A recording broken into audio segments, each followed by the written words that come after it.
Welcome to నేటి ధరణి news. Kakinada జిల్లా BJP party కార్యాలయంలో మహిళా కార్యకర్తలతో మహిళా రిజర్వేషన్ నారీ శక్తి వందన అభియాన్ కార్యక్రమం ఘనంగా నిర్వహించారు. భారతీయ జనతా పార్టీ కాకినాడ జిల్లా మహిళా మోర్చా అధ్యక్షులు తులసి సాయి అపర్ణ అధ్యక్షతనలో కూటమిలో భాగంగా మాజీ మేయర్ సుంకర పావని పాల్గొని నారీ శక్తి అభియాన్ కార్యక్రమంలో ప్రధాని నరేంద్ర మోదీ మహిళలకు పెద్దపీట వేస్తున్నారని, అలాగే భారతదేశంలో మహిళలకు స్థానిక సంస్థల ఎన్నికల నుండి చట్ట సభలలో 33% రిజర్వేషన్ ఇచ్చేందుకు రేపు పార్లమెంట్లో బిల్లు ప్రవేశపెడుతున్న సందర్భంగా మహిళలు హర్షం వ్యక్తం చేశారు.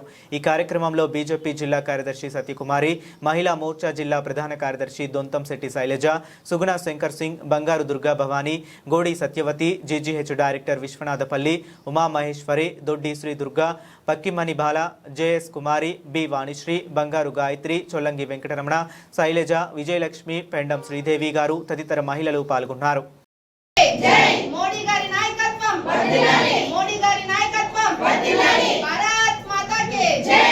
జై మహిళా మోర్చా. జై మహిళా మోర్చా. మోర్చా నారీ శక్తికి